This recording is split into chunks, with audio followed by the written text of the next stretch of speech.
Humanity broke free from chains with help from these ancient reptilians. Part 1.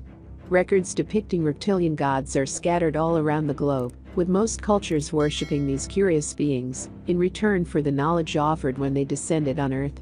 They speak of godly race that ruled over ancient Sumerian people around 3500 BC and were particularly advanced in their way of living and achieving things. Several clay tablets unearthed from this area describe how these gods had to do all the hard labor on their own when they first established an outpost on Earth.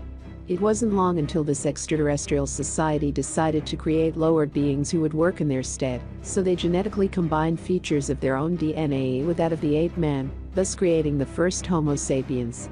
At first, these gods were very satisfied with the achieved results. They now had a lesser species doing all the manual labor such as farming, excavation, building and of course, mining. Because these beings suffered greatly under the rule of the masters, the idea of freedom sparkled in their hearts, and fortunately they were not the only ones desiring this. As the Sumerian tablets reveal, a group of these godly creatures formed an alliance in order to free the Homo sapiens and offered them scientific and spiritual knowledge so that they could ascend to a godlike status more fit for their nature. The name of the extraterrestrial leader of the rebellion was engraved on the Sumerian tablets. He was known as Enlil. He was the genetic engineer who designed the Homo sapiens, and from a former subjugator scientist, he became a liberal fighter. Other engravings reveal that EA's center of operations was located in a swamp-like area named Snake Marsh, because of the many reptiles, particularly snakes, who had their den there. When the uprising begun, the first battles were fought on EA's headquarters, also referred to as Eden.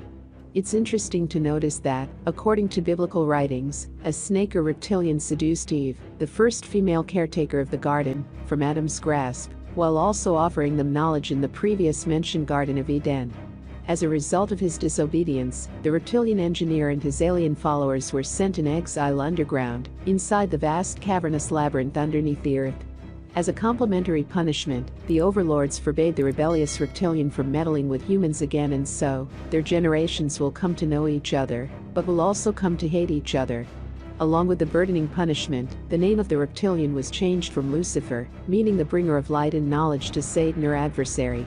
To read the full, Humanity Broke Free from Chains with Help from These Ancient Reptilians, Part 1, story, visit our website at UfoHolic.com.